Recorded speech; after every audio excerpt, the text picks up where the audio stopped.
if you tell me you have no friends, I'm going to assume you're a loser and most likely you are unsuccessful. Nobody gets rich, makes it to where they want to be in life alone. You have to have some kind of friend or some kind of relationships that contribute to your growth and development. This is wealth therapy, friendships to millions. Let's go. Marcus, aka Mr. 500, let's go! Anything you want in this world is dependent on. Everybody wants to be wealthy. Everybody wants to get money, but why? I did 25 million the last 2 years. I come from nothing.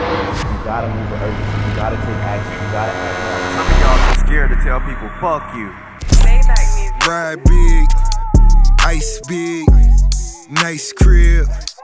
White fig, started out just sweeping flows, now Fat Boy the CEO. Everybody want to stand out. You can't be the same and be different. You'll never be the best in your industry if you do what everybody else doing. You know you got the mindset. You know you got the ambition. It's just you haven't got the fuck up. Either I'ma do this shit and execute, or I'ma fucking die. The talk is wealth, and them dripping sauce. This time we do for self. I knew getting money would affect me mentally. How many of you guys want to be multi-millionaires and create a legacy and a brand? We ain't in this for clout. We out here to get money. It's a whole lot of money in this motherfucker. It's my wealth therapy. Listen, y'all know my sentiment is you look good, you feel good, you smell good. Listen, I don't got my cologne with me today, but the scent of the day is Clive Christian, Rock Rose. Listen, it's one of them ones, I'm telling y'all. But this episode of Wealth Therapy, I did not come alone. I went across the border, all right? I came to the 6, I came to Toronto and sat down with some of my good friends, Sherard McQueen and Priscilla to talk about friendship and business. I'm excited.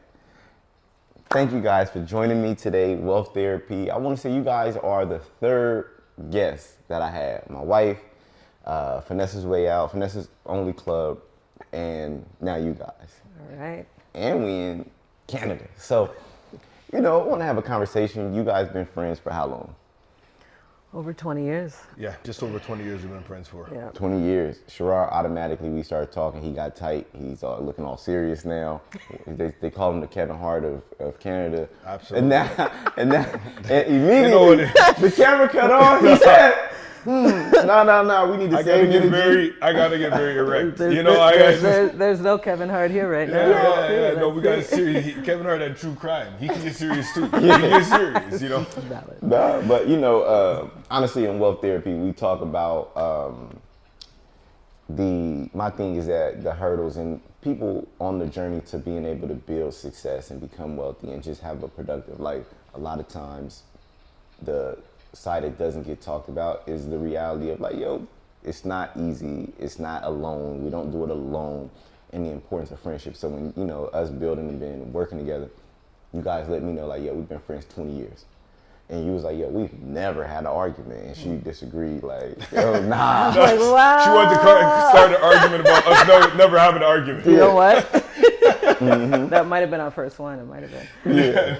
But 20 years in friendship, how is that? How is that? Well, listen, I think it's just a testament to our personalities. They really work well together. So she says I'm the ideator, so I come up with the ideas, and she's a person who really executes, drills down, gets stuff done. So together, it just works. And this happened right from the beginning. I came to her when I met her.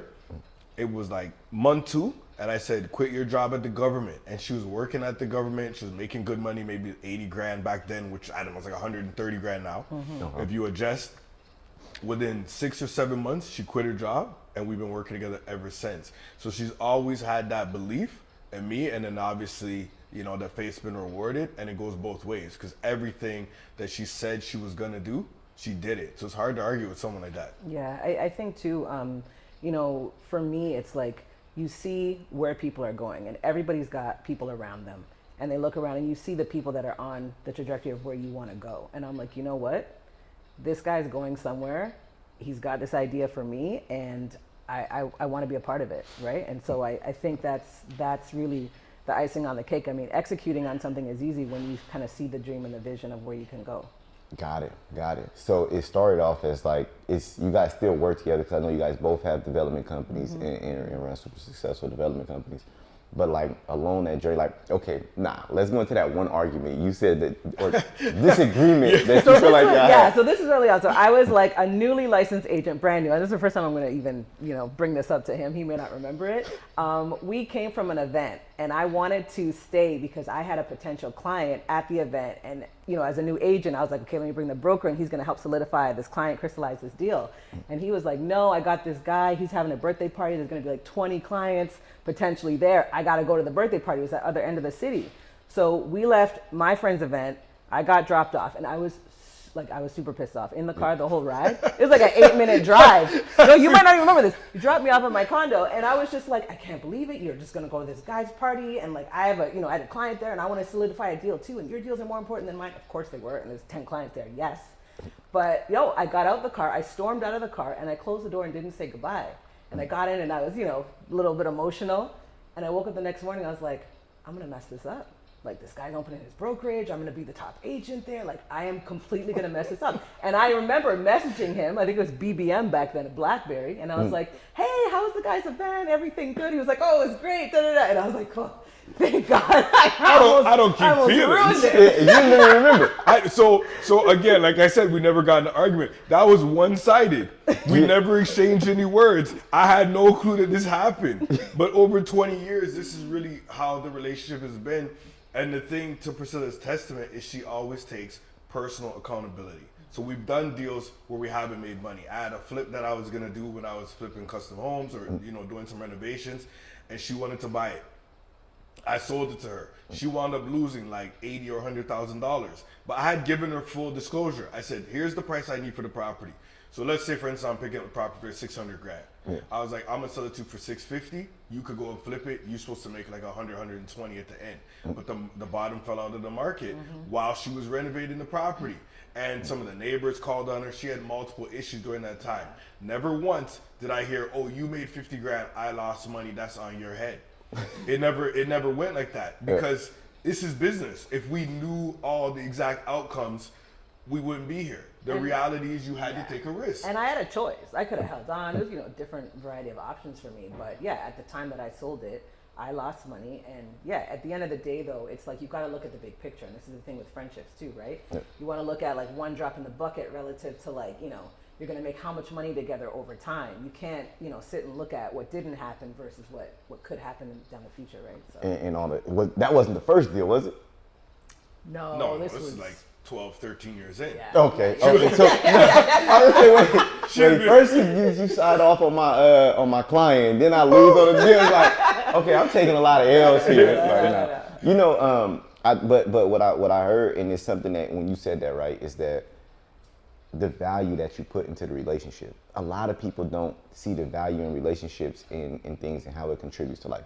And that's one of the things, like, for me, and like the circle seals, the people see us and they're like, yo, y'all been friends. How do y'all 5 black men stay friends together? And it's like, it's not that we stay friends on accident, it's on purpose. We understand who each other are. Like, I'm pissed. I'm still mad at Neil. Like, I'm mad at Neil right now because we literally going to Rashad party in New York, right? Neil knows this event. I'm gonna clip this up and put this out too. Neil the one, he books the wrong flight first, right? He ain't on the flight with us. Then he gets it fixed. Get there, he goes, oh man, I don't got nothing to wear. I'm like, yo, bro, I literally took Neil with me to the fabric store to get my clothes made. I said, yo, I'm picking out fabric. Neil's walking around doing calls. He's on live. And he goes and gets the lady. And I'm like, okay, he's gonna figure out what fabric he wants. He says, yo, do y'all make prom dresses? Like the material to make prom dresses? I'm like, he's like, yo, okay, then he calls somebody, a person who designs clothes, asks him if they make them. They're like, no. He said, well, okay, but I need you to make a prom dress. I'm sitting here going, bro's in here planning for a prom dress for his daughter. Yeah. We got an event this weekend. Okay. So he's like, all right. They like, yo, we getting ready to close. He doesn't buy anything. Goes with me, leaves the fabric store, goes with me to drop my material off to the guy who's making my clothes. Think maybe get their information, whatever. Nothing. Day of, my man's looking for an outfit. Of course.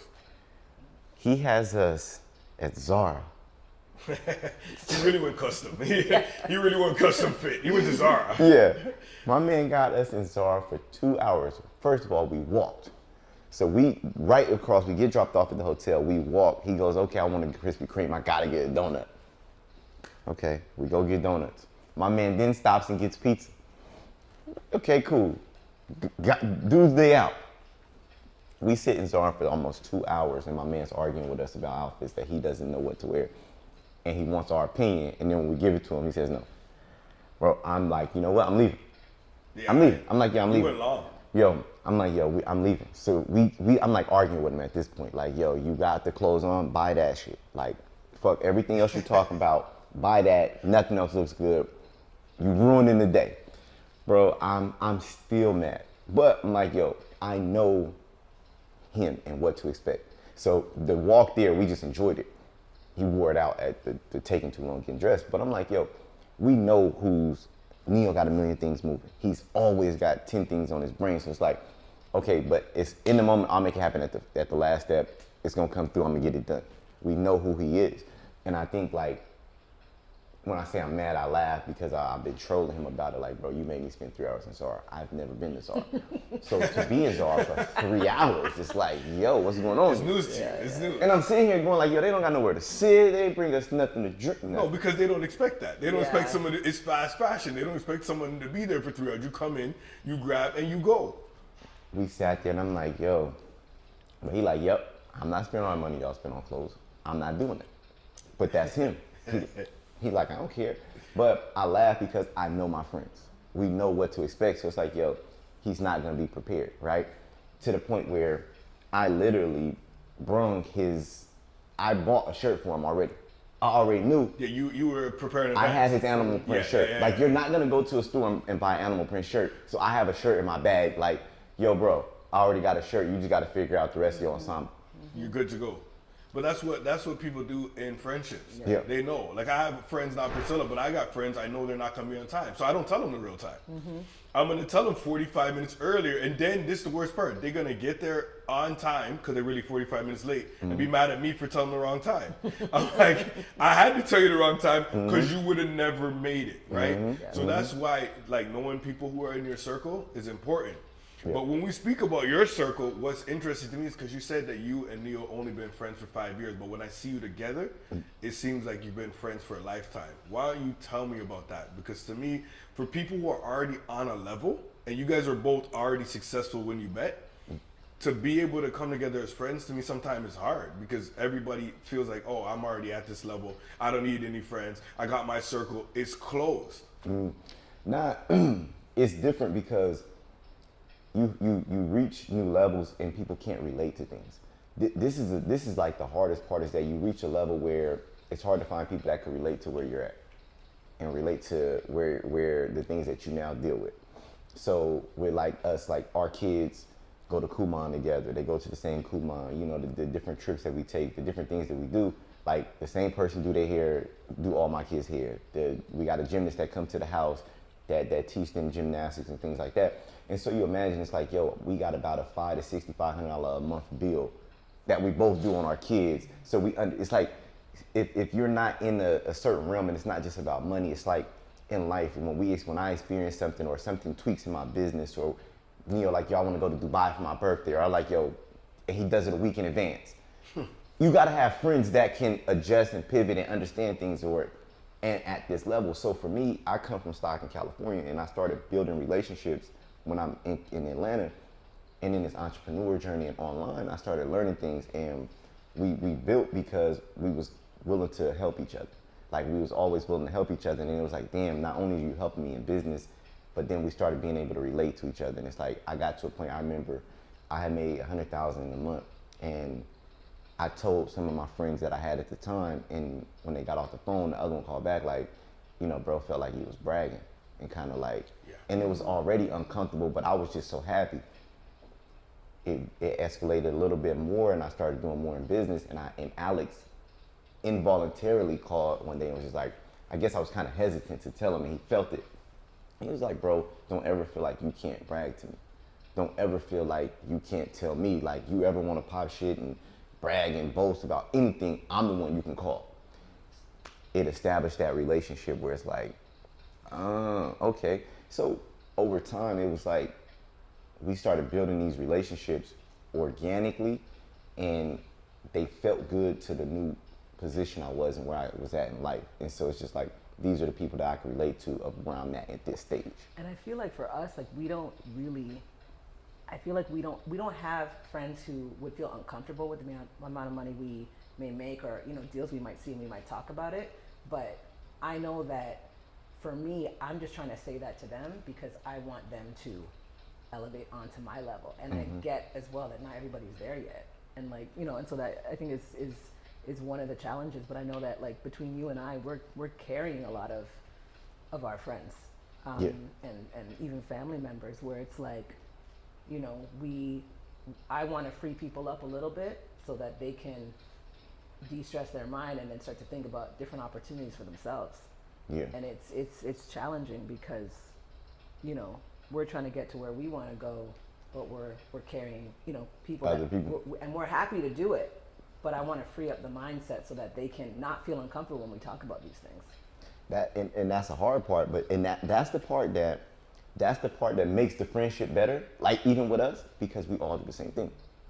Like y'all got that, and you able to be like, you got somebody to relieve that onto. Like, yo, I'm going through this, or this is happening, and that's one of the things. Like, because we talk about like, yo, we all got parents and mothers that we got to take care of. Like, it's crazy that we all like help take care of our parents. I don't think Justin does, but me, Alex, Neo, like, we got moms that are okay, but we retire and take care of our moms.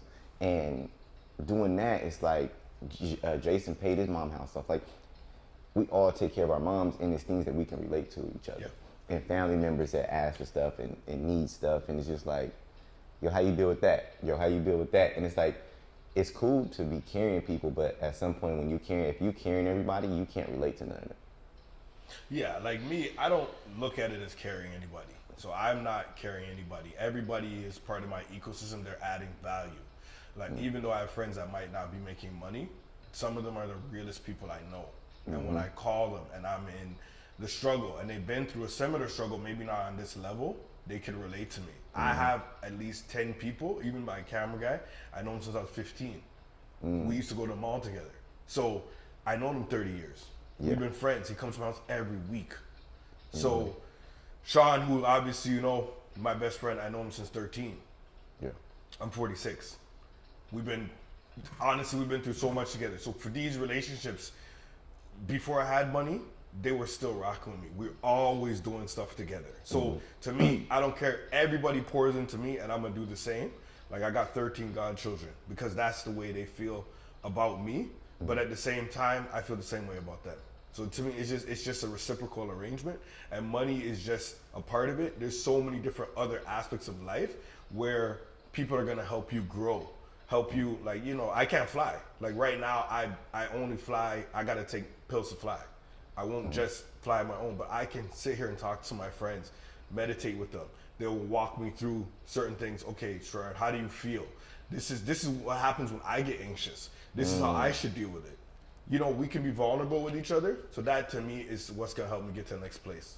Now, you know what? And I'm glad you said that, because it's not, because what you pointed out is that it's not about a money thing. Everybody has their strengths in the things that they are able to pour into the relationship, and where people got to carry things, or not carry, but be the stronger person in a friendship. Because, I got friends that I grew up with, friends that I don't call them friends anymore. This be the bad part. Where I come from, everybody become your cousin. Yeah. Like, it's like, yo, this is my cousin. Aunt, uncle, cousin, yeah. And it's like, yo, like, when I do things, it's like, from the financial aspect, I think a lot of times people look at that and we talk about it because that be the biggest burden, where it's like, that's one thing that everybody is like, and that's your strongest contribution, to be like, okay, this is just what I have to bring to the table, but your understanding of certain things is different. The way that you can support somebody, your humility, like you said, like, I got friends that, work the camera and been your friend for 15 years. He educates you and tell you everything about cryptocurrency that you won't listen to. That I don't want to know. Right. But everybody has strong points, and sometimes it's like the emotional support and the realistic, like being there and being real, is something that you can't get. And that's one of the things, like with my relationships, one of my guys, bro was in prison, and I used to help him and tell him about like credit and stuff like that, but he always take care of himself. He's never like, he's a stand-up dude. But when it come to music and stuff, I'd be like, yo, I'd be calling.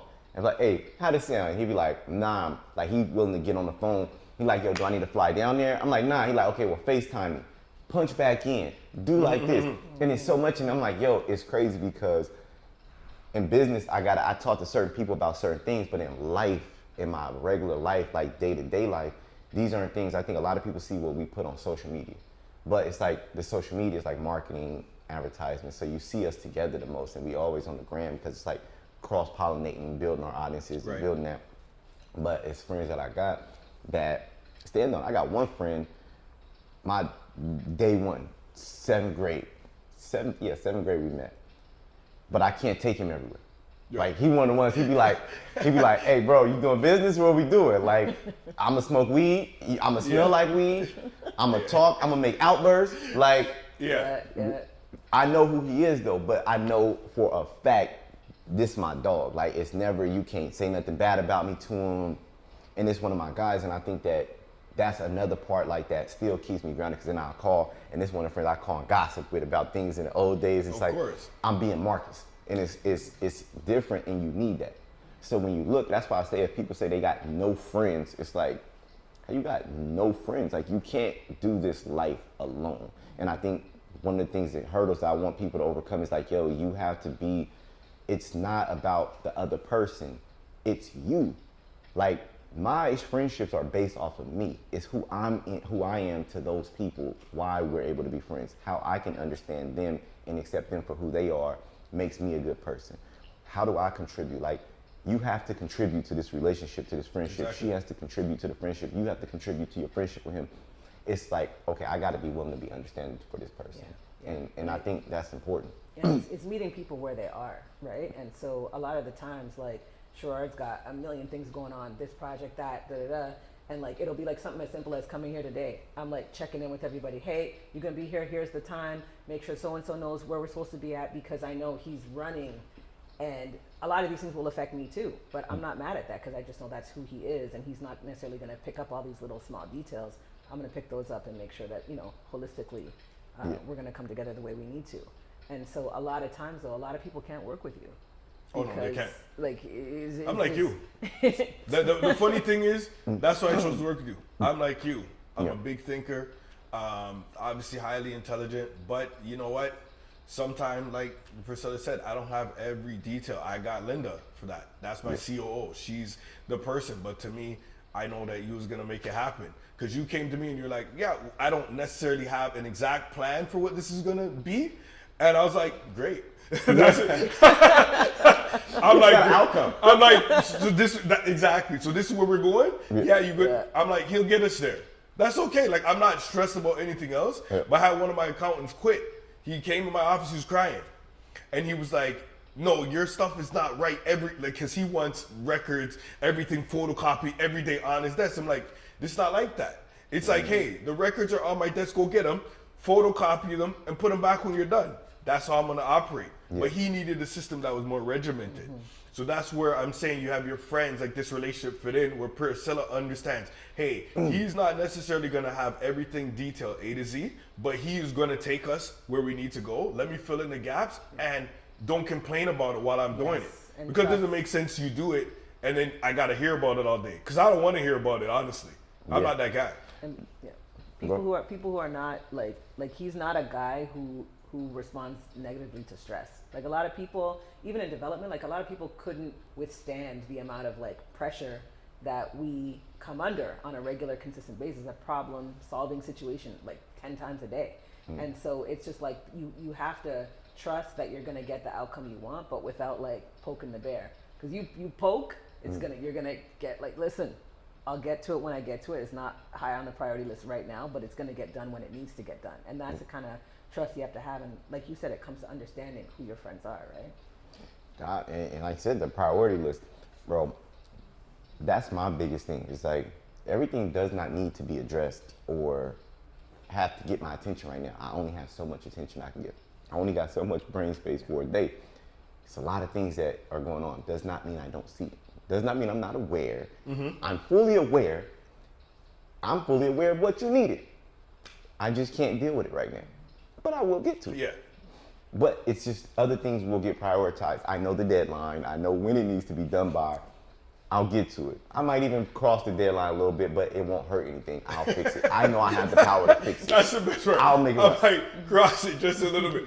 And I'm so good with that. Yeah. But that's understanding. I think as people, we have to understand who we are and accept that. And then have people around us that goes, okay, I can deal with this person or I can't. Or, okay, I know I'm going to have to improve this part of me with this person. Like me, you see with Brandon. Super organized, on top of everything, gonna be punctual. Yeah. With me, it's like, he'd be like, yo, I'd be like, all right, I know, boom, boom, boom. But I know that's one person that I have to like, yo, I know everybody hits him and bugs him and stresses him the hell out. Cause he's like, okay, I got it. So anytime he reaches out, I know, okay, I can't ignore him. I can't not answer his texts or his calls. Like, it'd be certain messages, I'd be like, okay, I'm gonna get back to you in a second. But when he called, I'm like, okay, I gotta address it. I gotta answer what's going on because I know how proficient he is. This the one person, okay, I gotta take the calls. He like, if he hit me, he already hit Turk. My wife would hit him like, yo, what's this? What's that? It's like, yo, I got two people in my life, but I tell people, go to Brandon before you go to her. You go to her is like going above me. Yeah. Because then she bugs me. Yeah. And she doesn't have a filter of, I gotta wait or this, that, third. It irritates me. Now I'm mad, and now I'm mad at you. Yeah, for going to her. Yeah, and now you put something higher on my priority list that I probably didn't want to get to. And now that it's on my table and in my sights, you're gonna have to deal with me. I'm not one who does not get upset or do things. I don't get mad. I do active. I'll take actionable steps. Like, okay, well, eliminate it. Yeah.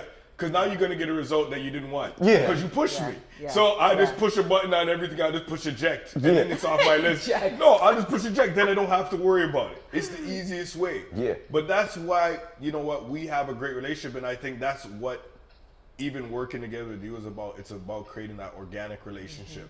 And, you know, that's what I've been enjoying. And then even seeing you work with those guys, like when we went to Atlanta, and then seeing how you interact with Neil, seeing how you interact with Alex, you know what I'm saying? I met Justin too, and I'm like, oh, okay, these are all good dudes. But how do you guys manage, is there no egos? Because that's the thing too. I had a conversation with one guy, and I was telling him how I deal with a negotiation, and he thought that I was popping off on him. And I was like, no, I'm just saying I didn't make all this money by accident. I know how to negotiate deals. Here's how to negotiate. But because I told him, oh, I made all this money negotiating deals, he thought I was throwing it in his face because I said it before. But I wanted to give him a point of reference.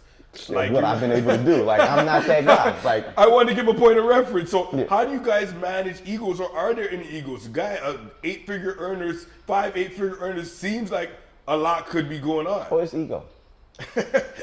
I'm the worst.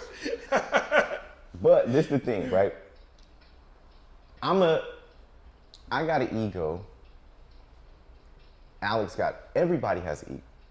But everybody deals with theirs differently. See, we know where Alex wants to stand in the picture. Like, Alex is like, but we know it, like, Alex gonna stand in the middle. If we want to fuck with him, we stand in the middle. Yeah. And then he's gonna stand somewhere real closely. But we know him, and we know, like, we understood the thing is like understanding your people and respecting them, right? We know Neo's ego comes in with work.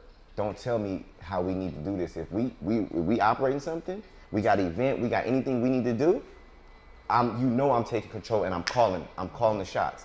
Y'all need to post. Y'all need to text y'all list. He doesn't have to say it nice. He doesn't have to say, oh, hey guys, this is, and lay it out. No, we know how you gonna come. Yo, hit that list. Y'all need to do this. You need to do this. It's demanding.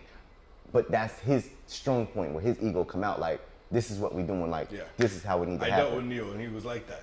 I liked it though. Do this. He was like, are you good for Terica's thing? I'm like, I'm good. Yeah, it's straight. But that's him, and it comes out because he's so confident. He knows what needs to be done. He knows what needs to happen, and we respect it. Like, we understand that. They know with me, like, it's a little more when we going somewhere, we doing something, it got the look or how we feeling. It's like, yo, be on point, stunting. Like, I'm more little showboat and things like that. The crazy thing is Jason has the least amount of ego as everybody. the biggest personality, but Jason carries no ego. Like when we working and doing stuff, he never has ego. It's never nothing that's like real ego. He don't really pop shit.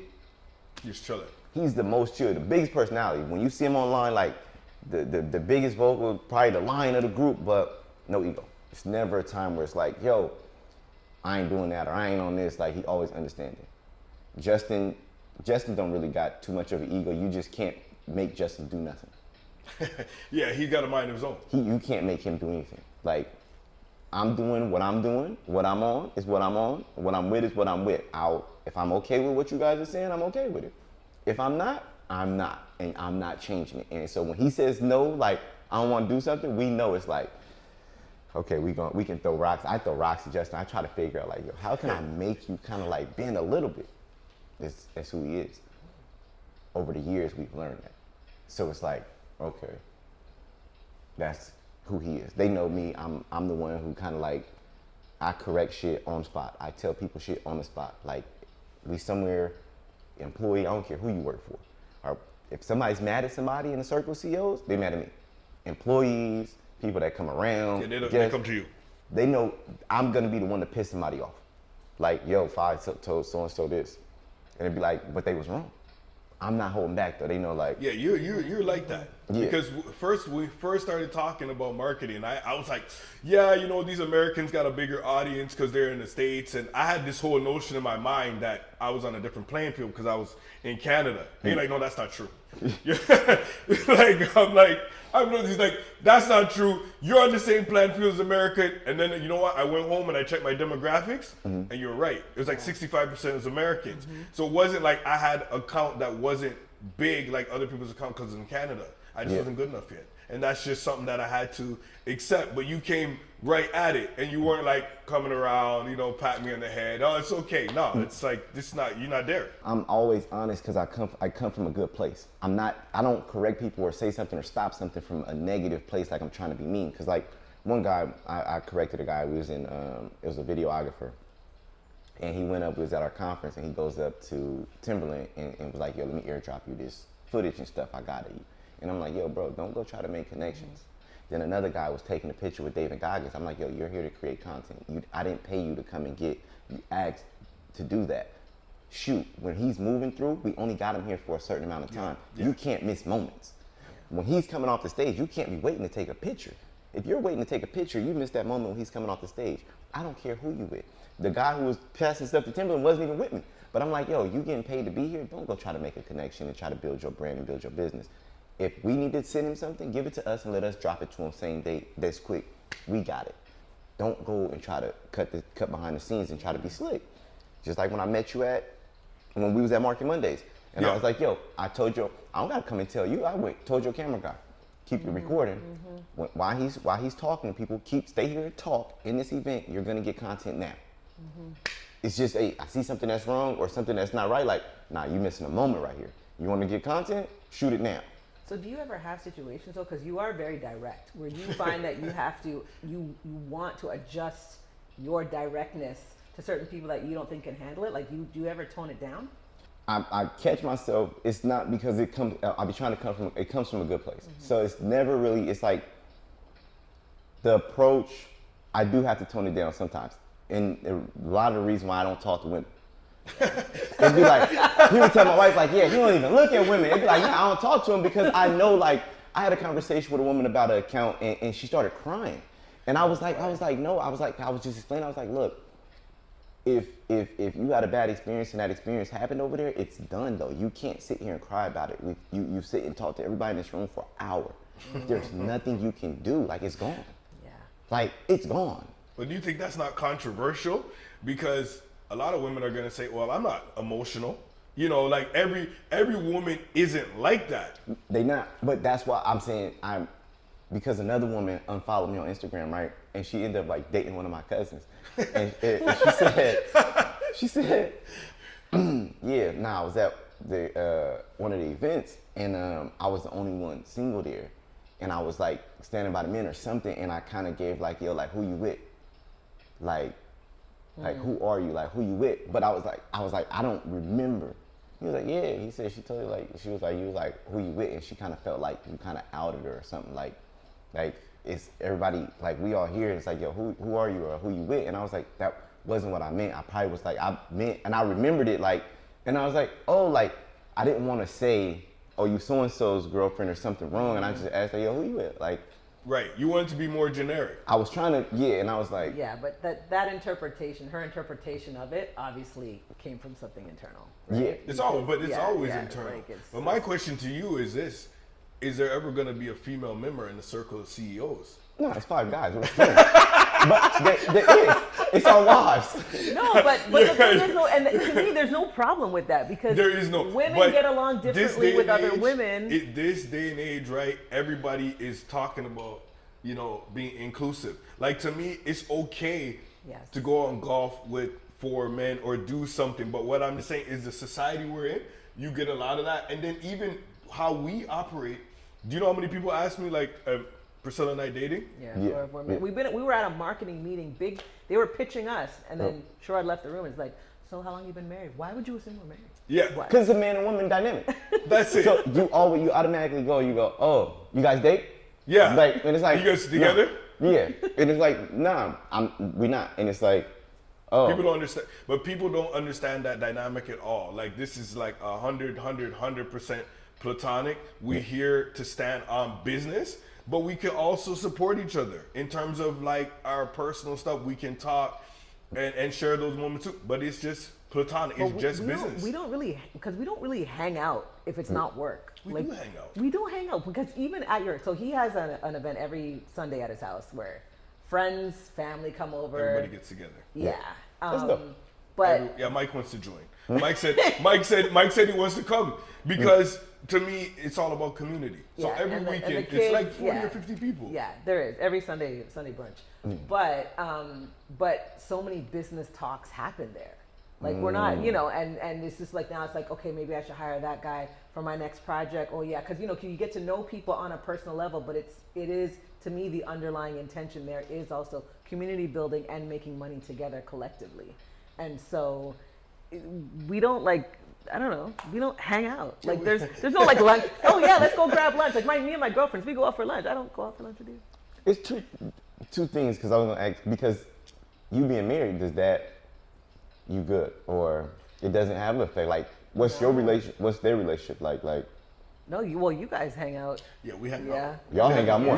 We work out, but the thing is, we just go to the gym together. So we go to the gym, we work out. He is like super cool. I'm saying like if it was me, I probably wouldn't be that cool. I'm just saying like, and I've talked to her about that offline. Like, listen, I wouldn't be this cool, so I make sure that I'm well in check. But like we came to Atlanta to check you. We're flying together to Atlanta, obviously staying in the same hotel, going out to dinner together. To me, I'm just saying there's a lot of self-confidence that he has. Because I'm just trying to say like that wouldn't, for me, that wouldn't work. No, and I think, and that's where it's too, it's like we were talking about having an understanding of who your friends are and meeting them where they are. And he meets me where I am. Yeah. And I've always been ambitious and that's how he met me. And I actually haven't changed. And fortunately, neither is he. So I mean, it's again, cool. Understanding. Right? That's good. That's the part, and I think like the understanding and people understanding who people are, and then the dynamics, right? With that Sunday thing though, the importance of that, because you said like we get together every Sunday. I think that one is dope. And you mentioned it before, but break it down like why? Like you 50 kids, like. What's that? Why is that important? And like, what do you see come from it? And like, what is that and why? Every week we do it. And that's one of the benefits of COVID. It started at COVID.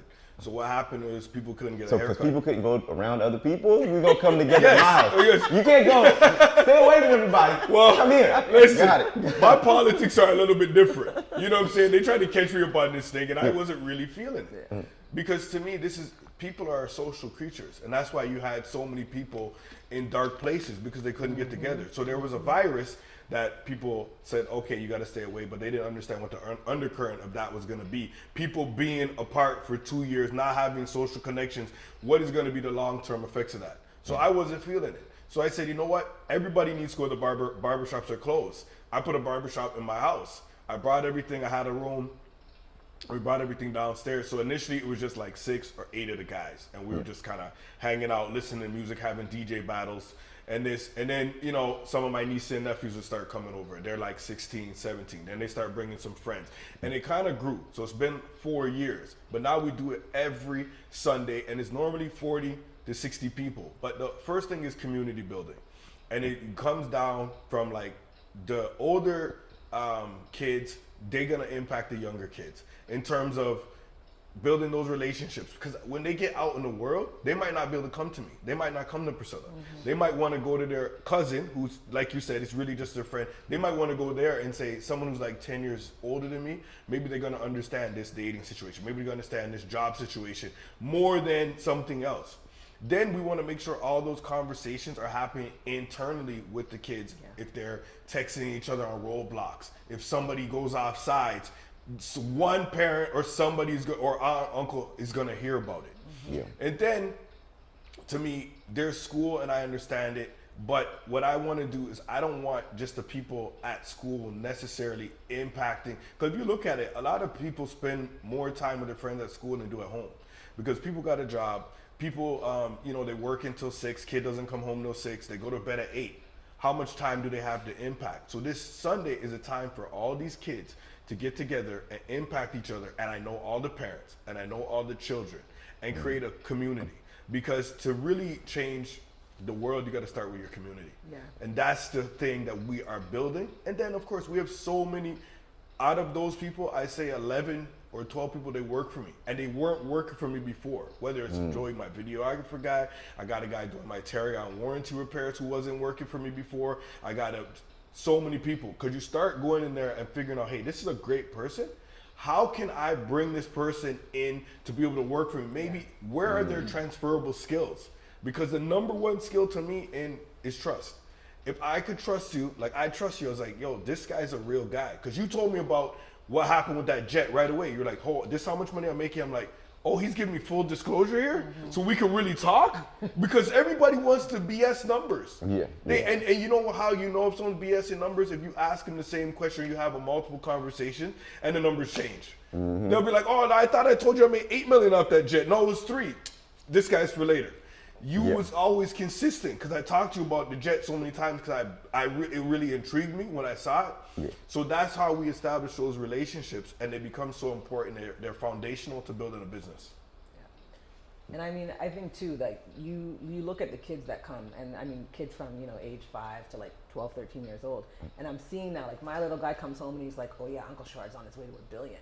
Yeah, he drives a Lamborghini. He took them for a ride in a Lamborghini. He's losing his mind. Now he's got a calendar with a Lamborghini. Now he's seeing things that he may not otherwise see outside of this little collective community. And he's seeing, you know, people who look like him, you know, living in big houses. Like this kind of stuff is really important to impact, you know, the mindset and where he's gonna go. So, nah, you know, it's so much that's in there. But the thing is that I think the biggest thing that I took away from that is that my relationships and my ability to be friends with other people gets inherited because of the environments that I create. 100%. So now you look at it, and sometimes people don't think, like, for y'all that's watching it and people that's out there, like, if you think that I don't need friends, don't think that that's you hurting somebody else. You're hurting yourself, and you're hurting your lineage of everybody that comes from you.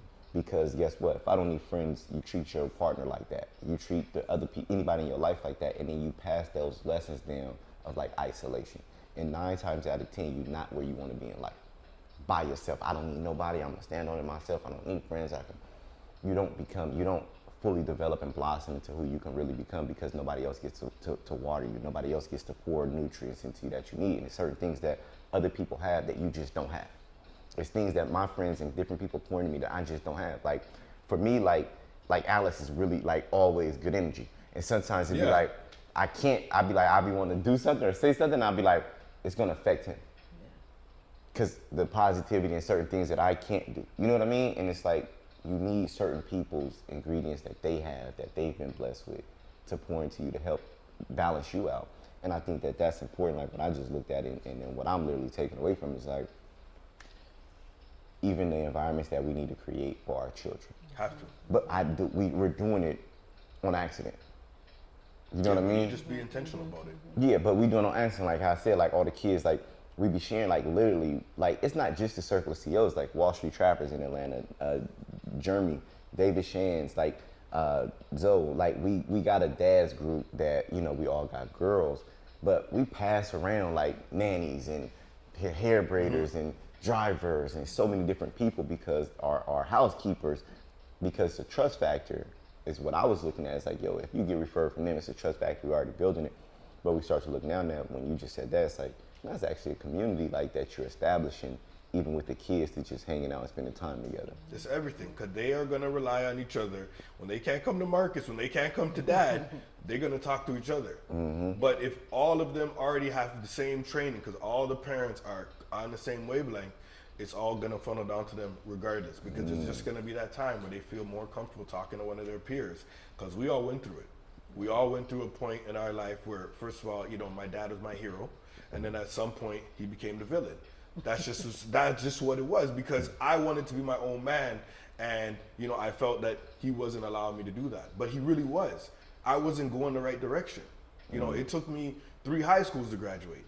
So that's what people don't understand. They look at me, oh yeah, I got my degree, but I had to go to junior college. I had to go to the States, and then I had to come back to Canada because I didn't get in a university in Toronto because I wasn't doing my work. And so that's why my dad really wasn't the villain. He was the hero that I needed, but I didn't know I needed. So I couldn't talk to him. And the problem was all my friends that I had at the time, that I still have now, they weren't any further ahead of me. So they were just giving me bad advice too. They was like, oh yeah, what do you mean? Why does he want you to go to a club? Why does he want you to be out till 3 a.m.? Because that's when stuff happens, right? But now you're kids and you're just not gonna be like that. Because you all come from 2-parent homes, and they're all in situations where, like, you know, our parents are raising them the right way and giving them the correct information. So even if they don't talk to you and they go talk to one of their friends, they're going to hear the same thing that you would have said from somebody else, and they're going to be more open and accepting to that. So that's what the community building's about. But more so than that, even is the business relationships. Like, you look at, like, even us, like, we have a lot of relationships that have become business relationships, but because we had long-term relationships with these friends. And so now these kids these are gonna become their foundational relationships that they can potentially do business with and support, you know, moving forward. And so that collective is really important at this age. Sometimes my friendships irritate me though, cause like I got too much popcorn from fundraisers and goddamn candy. Yeah. Like, yo, listen. Yeah. All these kids, when I tell you I'm popcorned out, I'm Girl Scout cookied out, like you name it, I got my pantry is now full of support. You still got years to go. I got 3 messages on my phone right now. It's this, email me money for this thing, come to this basketball thing. But that's what we talked about before. You showing up for everybody. And that's the important part. You gotta show up, because and you were talking about it at dinner last night. If you actually wanna help somebody, like, you want someone to be open to you and you want to be able to help them, they got to trust you. You got to kind of give to them first before they'll even allow you to help them. Yeah. They will not allow you. They'll need help. Like, you're on, you know, wealth therapy, and you're on your webinars, and they got to trust you. You're already up here. You've already done the things that they're looking to do, but they have to feel like they can trust you and they can believe in you before you can help them. And they're in a situation where they need your help. Yep. Nah, that's deep. But that's the part where people, as we build, they don't realize, it's people realize or not, we don't talk about their friendship and the person that we are when it comes to having relationships, to becoming wealthy, to being able to generate money. Like you said, like you made the statement earlier, you said, yo, more time is behind me than is in front of me. I'm going for $1 billion. I got to stop playing small. Got to stop playing. And to say stop playing small and being able to be doing multiple 8 figures and say, yo, I gotta stop playing small, it's crazy. Like, not crazy, but it's crazy to hear for a lot of people to be like, yo, I'm playing small, and they'd be like, well, I'll trade with you now. But, yeah, they'll be good. But what's that like? What's your sentiment on that, like, of why? Well, I think everybody has certain abilities, certain things that they can do. And my things, I'm under the ability that I have. I think I literally was playing around in my 20s. I was out clubbing. I was hanging out with my friends, you know, and it was just literally a waste of time.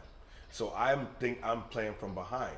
I should be actually further ahead of where I am. If I was more focused on my goals earlier on, I would be further than where I'm at right now. So everybody has a different capacity, but my capacity is a lot greater than where I am. So I am not content. Like, I'm happy. I'm doing well, but I feel like there's so much more for me to do, right? And so When you that's say the doing goal. well, you just so we clear, because we didn't really go into business. When you say doing well, like when you say doing well, you don't got to speak on numbers and money if you're uncomfortable, but buildings and things that you've done. What's your track record so people can understand what listen, you've done? I've been in this industry, real estate industry, for over 20 something years. I sold $2 billion in real estate. So that's like $2 billion that I sold, made commission off that. And I own 13 sites. I own a retirement home that's worth $40 million. When you say you own 13 sites, So it's development sites. So every piece of land, maybe like 3 to 5 acres, where I'm going to be building. So I have 1,000 homes in the pipeline that you're building. that I'm building. So right now, actively, we have about 160, 170 units that I'm doing, and I got another 100. So I'm doing right now, going to be delivering in the next 18 months, 250 units, 250 homes, townhouses, condos, right? And yeah, it's Canadian. So I always want to say it's Canadian because I remember when I had, but you know, I'm probably worth 40 million. That's Canadian. So whatever, this 28, 30 million US. So again, I'm saying I'm doing well, but really based on where I think I could be with my skill set, with the network I have, I think I should be way further ahead. So I'm not sitting here patting myself on the back. I don't. I'm always asking myself, how could I do more? I should be at $1 billion already, but I lost 10 years. I was playing around. And you said the family, the senior living, Yes. because you talked about the sites. So you got about 1,000 homes that you built in. That's townhomes, mixed. Right. But now the senior living, that's how many doors is there that when Right now, it's 100 doors that are built. So that's occupied. We bought the land in 2015, and that's occupied. And each person, like we were talking last night, pays between like $5,000 and $8,000 a month for a room. Average room is like about 500 square feet.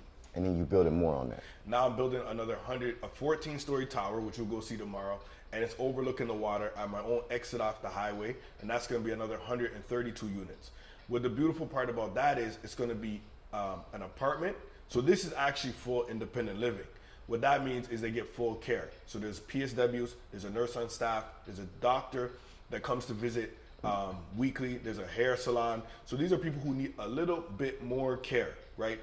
Now you have the other people who are not quite there yet, but they want some ancillary care, meaning maybe they just want lunch. Maybe they just want to come and see the PSW or do some exercise. Other than that, they're completely independent. They're still driving around. So there's another 132 units like that. But they're going to pay a higher rent than someone who's normal because they want to be attached to the my independent living facility because they can get some support if they need it. So that's 132 units rental. So total, it'll be like 232 units between those. Now, what we were talking about before is somebody is gonna, a hedge fund or a pension is gonna come and they're gonna buy everything because they buy residual income. Yeah. So they buy off a cap rate. They know, okay, you're doing 8-9 million a year gross. We're gonna give you X number, and that X number is based on a cap rate. So someone is gonna come buy this site, and there's actually 4 buildings on the site. We're only talking about 2, but there's 4, and they're probably gonna pay me about 200 million based on a 4.5 cap. You know, it's probably 100 million in profit there. So I already know in the next 48 months that I'm gonna exit. I already know. We already got one built. We're gonna build these other 3. We already have our timelines. But even with that being said, I'm still not content because I think I could do more. Did you do that by yourself? No, never. And that's what we talked about, partnerships. Yeah. But the funny thing is I got a partner you're seeing. You're gonna meet him, but no, you never see this guy on camera. First of all, he's a different race because he's Pakistani. Okay. So first of all, it's like I've never seen it, a Pakistani guy and a black guy working together. Like it's like, when does this happen? I don't know because I've been around business so long. We've been friends since grade 9. I met him first day of grade 9. We're in the same class. We've been doing business. Y'all been friends since the 9th grade? First day of school, we met. There was it was a school for gifted people. So it's a class for gifted, and we went. The thing is, it was high school, but we went to every class together. So it was like a self-contained class. It was 30 kids self-contained. So it's a high school, 1,200 people. But these 30 people in this grade, they go to every class together. So not like normal high school where you go to gym, I go. Yeah. So we was in every class together for 3.5 years until I got kicked out of high school. We were in every class together. This is my guy. Yeah. And so we just reconnected right after university. I went to York, he went to Western, and then we've been in the business ever since. And we have businesses that failed. We used to sell on eBay. That's when I told you PayPal messed me up. They had my money in there, right? We had businesses, he had a call center, it failed. We had so many things that didn't go right, but we never pointed the finger. We never blamed each other. Now it's 32 years and we're still making money together. And that guy, he puts work in. Yeah. He wants to work every day. Like he has no bad habits. Only thing he wants to do is work. That's his bad habit. Because his bad habit is he won't do anything else. But looking at talking about 8-figure friendships, like that's literally a 8-figure friendship. You know, it's funny though, because you talked about the sites, and we're gonna go see the sites tomorrow.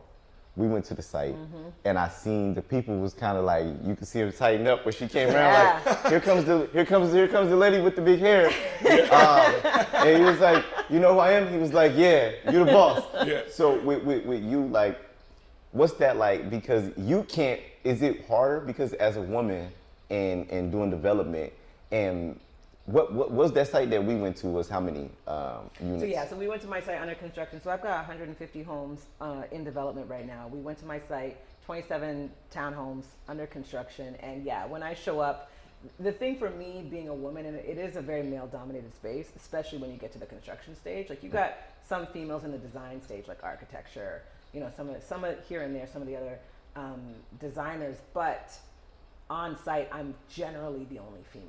But for me, I'm not bothered by this at all. I don't adjust myself. I'm just who I am, regardless. But I'm aware that it makes other people uncomfortable that they change their demeanor. Yeah. Then get uncomfortable, right? And so they switch their language, they switch their posture. I've seen, city inspectors come and yelling and swearing, and then they see me in the corner and they're like, I'm so sorry, miss, But it's like, I'm cool with it. Like, this is, be who you are. I don't want people to change for me. But yeah, I'm aware that's what it is. But I mean, to Sherard's point earlier about, 8-figure earners, and it's going back to that collective. It's like his big vision.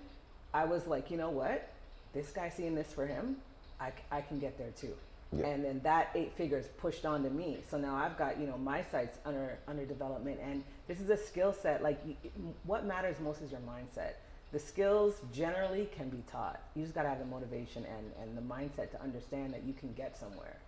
And so for me, it's like I'm looking around and I'm seeing how this affected me, and now I've got people under me that I'm like, you should get into this, you should get into it. That's, again, meeting people where they are, but having a vision big enough that they can want to get to where you want to go. No, that's big, because being super, like going to the site, that one was 27 townhomes. The way they were so stacked up, and we looking at them building, and I'm just like, this is dope to see, like the success that you guys have been able to amass, because we in the States. So coming to Canada, I'm not expecting to see, and I'm like, I live in Atlanta. It's a little bit expected, but I came here and seen something bigger than I've seen people in Atlanta do. And that's what it was like when I came and looked. It's like, yo, I like this. Like, what you guys have here is super dope, and I respect it. And that's another reason why I wanted to sit down and have this conversation, to just see, like, hey, this isn't a Atlanta thing, mindsets, friendships, relationships. Wealth is obtainable, but it's the same component is needed no matter where you're at, no matter who you are. It's gonna be some of the same ingredients that's needed for you to become successful in certain characteristic traits that you have to possess, and that you have the ability to, you already possess it, you just may not embrace it. You may be, I don't need friends or things like that. So today I wanted to really hone in on that, like looking at, and you just contributed so much to how important friendships are to success, because you started out as a mentee here. And from going from a mentee to me seeing 100 and how many sites that you're developing? Yeah, 4 sites, 150 units so far. Now. Yeah. That's now in the moment. This is over 20 years in the making of constantly doing multiple sites. How many sites have you developed all together? Well, we did custom homes together at first, and then we did our first project, 54 units, stacked townhomes together. Yep. That's the power of friendships. That's the power of relationships. On your journey to wealth, it's hurdles that you gotta overcome. And as you overcome those hurdles, make sure being a good friend is one of them. Salute y'all. Have a good one. Marcus, aka Mr. 500, let's go! Anything you want in this world is dependent on. Everybody wants to be wealthy. Everybody wants to get money, but why? I did 25 million the last 2 years. I come from nothing. You gotta move with urgency. You gotta take action. You gotta act. Some of y'all too scared to tell people, fuck you.